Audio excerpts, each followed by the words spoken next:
Hollywood royalty met late-night television in the most explosive way possible last night, when Denzel Washington stormed off Stephen Colbert's Late Show set after a confrontation that left viewers speechless and the entertainment industry scrambling for answers. Sources confirm the two-time Oscar winner's unexpected clash with the veteran host created a moment of television history that no one saw coming, turning what should have been a routine promotional appearance into a career-defining showdown that's already reshaping how we think about celebrity interviews.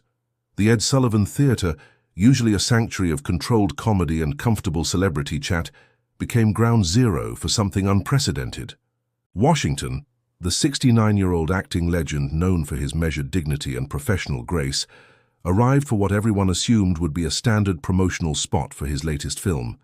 Instead, insiders report the man who commanded respect in Malcolm X and Training Day walked onto Colbert's domain ready to challenge everything about the late-night machine itself. Colbert, the sharp-tongued satirist who's built an empire on political wit and celebrity charm, found himself facing an opponent unlike any other. This wasn't a politician he could skewer or a pop star he could playfully tease. This was Denzel Washington, a figure so revered that even mentioning his name commands immediate attention and respect across every corner of Hollywood. What started as Colbert's trademark opening banter quickly shifted when Washington refused to play along with the expected rhythms of late-night promotion. Sources close to the production describe a palpable tension filling the studio as the audience sensed something different in the air. The usual comfortable dynamic between host and guest began to crack within minutes, with Washington's responses carrying an edge that caught Colbert completely off guard. The veteran host, accustomed to controlling every aspect of his show's flow, suddenly found himself navigating uncharted territory. Production staff watched from the wings as two entertainment titans sized each other up, each representing different philosophies about celebrity, authenticity, and responsibility in the public eye. Audience members later described feeling like witnesses to something raw and unscripted in an industry built on careful orchestration. The energy in the room shifted from anticipation to electricity to something approaching dread, as both men dug deeper into positions that would make compromise impossible. By the time security was quietly alerted and producers began their frantic, behind-the-scenes communications, it was clear that this wouldn't be just another memorable late-night moment destined for morning talk show recaps. This was something that would force both men to confront fundamental questions about their roles, their values, and what happens when Hollywood's most respected voice refuses to stay silent about what he sees as an industry-wide problem. The night was far from over, and what happened next would leave both careers forever changed. The cameras rolled at exactly 11:37 p.m., and for the first few minutes, everything appeared perfectly normal. Colbert launched into his trademark opening with practiced ease, welcoming the incomparable Denzel Washington to thunderous applause as the actor settled into the guest chair with his characteristic, quiet confidence. The audience was electric, phones already recording what they expected would be another classic Colbert interview, filled with witty exchanges and charming anecdotes. But sources in the control room say they noticed something different within the first exchange. When Colbert kicked off with his usual approach, a light-hearted comment about Washington's latest film, followed by a setup for promotional talking points, the response wasn't what anyone expected.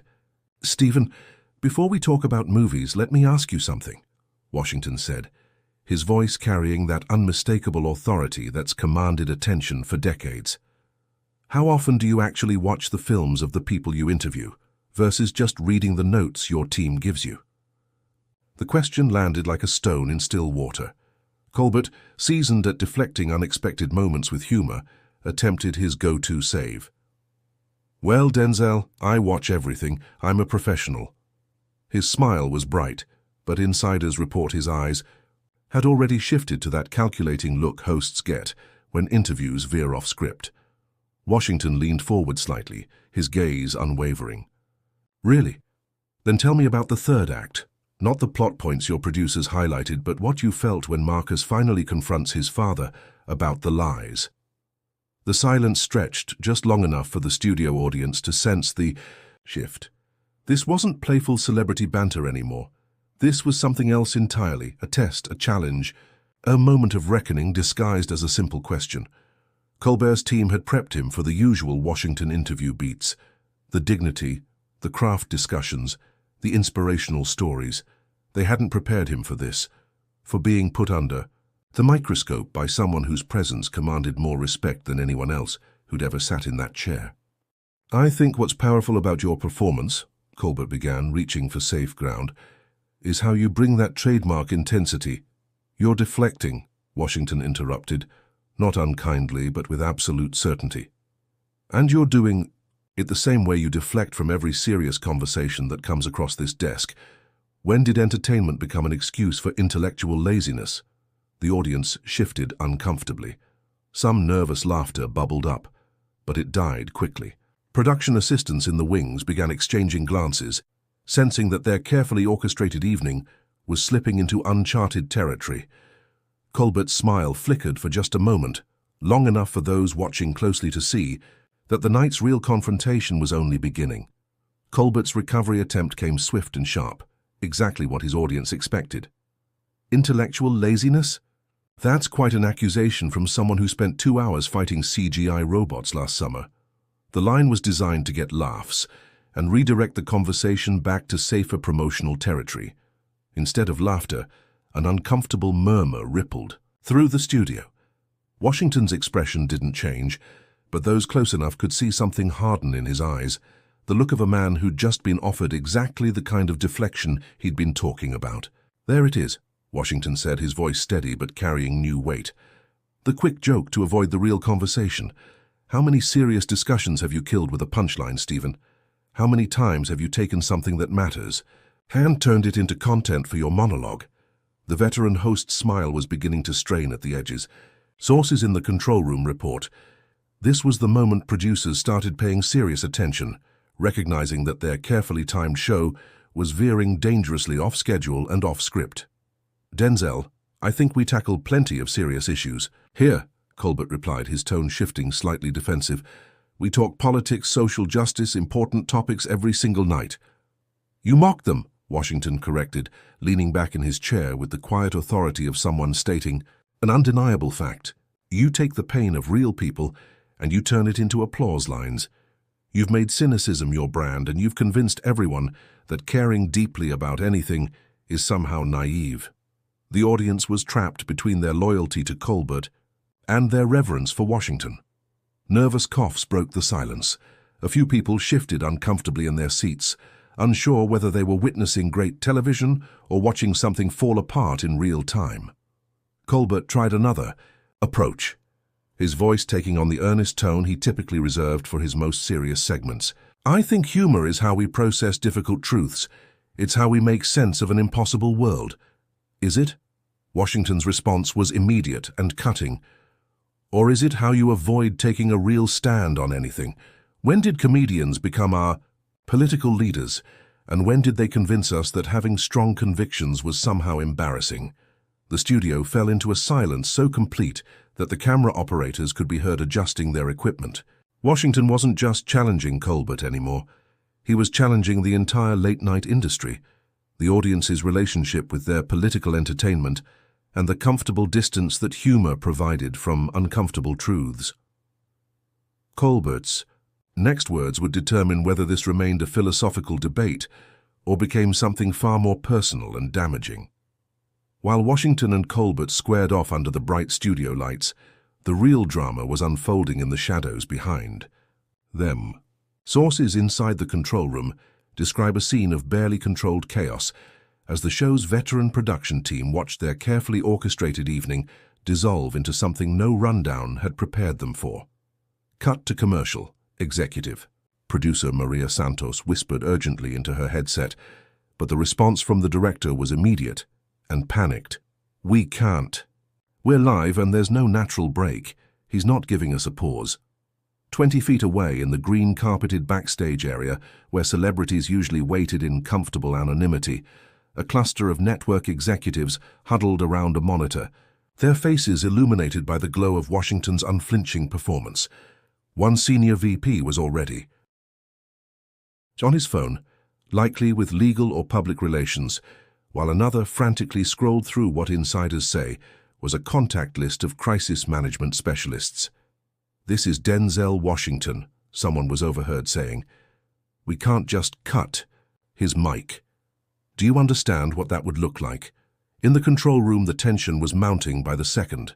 The show's longtime director, a 30-year veteran who'd navigated countless unexpected moments, found himself in uncharted territory. His usual arsenal of recovery techniques, camera cuts, musical stings, strategic commercial breaks, were useless against a guest who commanded the room so completely that any interruption would look like censorship. "How much time do we have left in the segment?" Santos asked. Though sources say she already knew the answer, would offer no comfort. The interview was supposed to run 12 minutes with built-in flexibility for promotion of Washington's film. Instead, they were 8 minutes in with no promotional content covered and a confrontation that showed no signs of de-escalating. The audio engineer reported that Washington's voice was carrying clearly throughout the theater, his measured tone somehow more commanding than if he'd been shouting. Every word was being captured in pristine quality and broadcast live to millions of viewers who were witnessing something unprecedented in late-night television. Stage managers positioned near the set entrance exchanged worried glances, unsure whether they should prepare for a graceful transition to the next segment or brace for a complete show breakdown. One longtime staffer later admitted they'd never seen anything like it, a guest who wasn't just going off script, but actively dismantling the very concept of the script itself. As Washington continued his systematic deconstruction of everything, Colbert represented the machinery of television production strained under the weight of something it was never designed to handle: absolute, uncompromising authenticity. The question on everyone's mind wasn't just how to salvage the rest of the interview, but how to survive whatever was coming next. Colbert's composure finally cracked when Washington delivered the blow that no amount of media training could have prepared him for. It came not as a shout or an accusation, but as a quiet observation. That cut deeper than any raised voice could have managed. "You know what I think, Stephen?" Washington said, his voice carrying the weight of someone who'd spent decades watching the industry from the inside. "I think you're afraid. Afraid that if you stopped hiding behind the jokes for even 5 minutes, people might see that you don't actually stand for anything at all." The words hung in the air like a physical presence. The studio audience, which had been shifting uncomfortably through the entire exchange, fell into absolute silence. This wasn't philosophical anymore. This was personal, surgical, and devastating. Colbert's face flushed red, his carefully maintained professional mask slipping for the first time in years of live television. Sources close to the production say they'd never seen the veteran host look so exposed, so fundamentally challenged in his own domain. "That's enough," Colbert snapped, his voice sharp and loud enough to carry across the entire theater. "You don't get to come on my show and psychoanalyze me. You don't know anything about what I stand for." Washington remained perfectly still, his expression unchanged. "Then tell me, right now, not a joke, not a deflection, not a clever bit, tell me one thing you truly believe in, that you'd risk your career to defend." The challenge was so direct, so impossible to deflect, that Colbert found himself trapped between his instinct for self-preservation and his desperate need to prove Washington wrong. The silence stretched on, each second making the host's inability to answer more damaging than any response could have been. "Get security over here," Colbert muttered, though his microphone caught every word. The instruction was meant for his producers, but in the dead silence of the studio, it reached every corner of the theater. Washington heard it too. He stood slowly, his dignity intact, and looked directly at Colbert with something that might have been disappointment. "There it is," he said quietly. "When the jokes don't work and the questions get too hard, you call security. That's your answer to everything you can't control."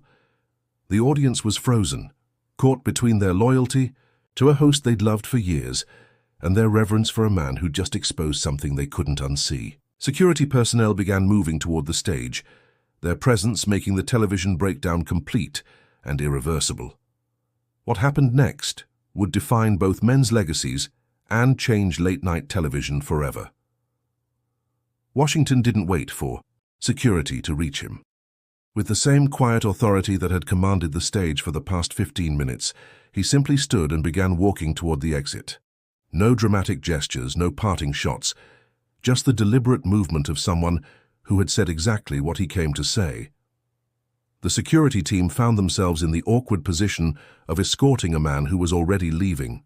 Their presence, now more ceremonial than functional.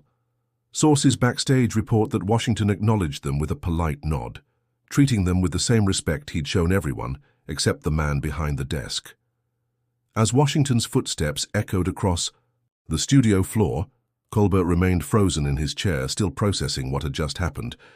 The cameras continued rolling, capturing every second of the host's struggle to regain control of a show that had been completely redefined in the span of 20 minutes.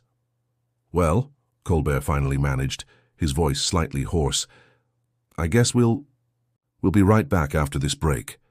But there was no break scheduled, and everyone in the studio knew it. The words came out as a desperate grab for normalcy in a situation that had moved far beyond anything normal. The audience sat in stunned silence, unsure whether to applaud, boo, or simply leave. Many had come expecting to see their favorite host charm one of Hollywood's most respected actors. Instead, they'd witnessed something that felt more like a public reckoning than entertainment. Production staff scrambled to fill the dead air as Washington disappeared through the backstage exit. Insiders report that he moved through the green-carpeted hallways with the same measured pace he'd maintained throughout the interview, acknowledging staffers he passed with professional courtesy, as if he'd just completed a perfectly ordinary appearance. Behind him, Colbert was left to face the immediate aftermath of what many are already calling the most devastating guest appearance in late-night history.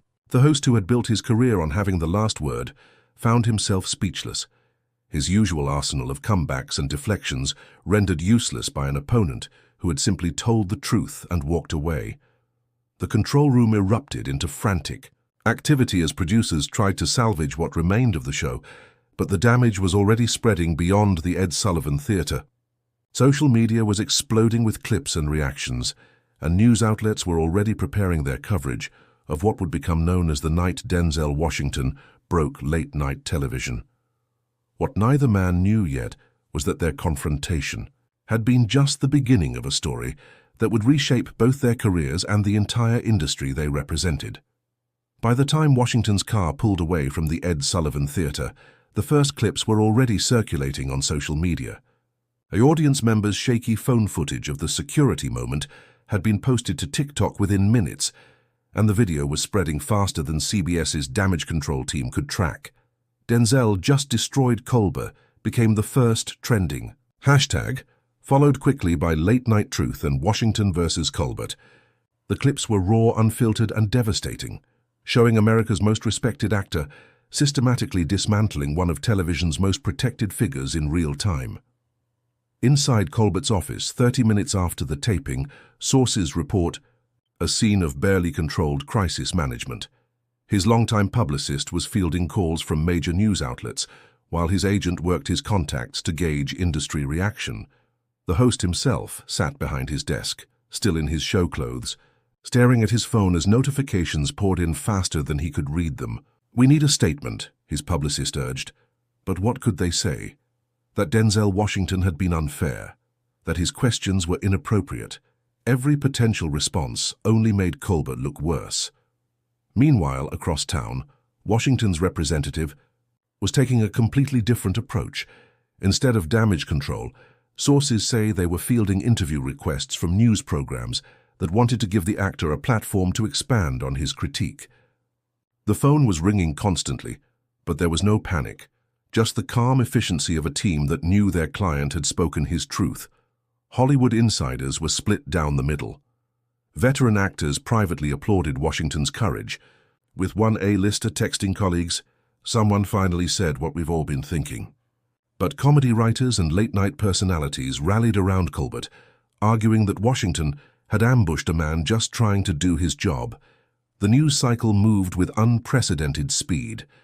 Cable networks interrupted their programming to show clips of the confrontation, with pundits already debating whether this represented a larger cultural shift. "This isn't just about two celebrities," one media analyst observed on CNN. This is about the role of entertainment in serious discourse. Twitter became a battleground.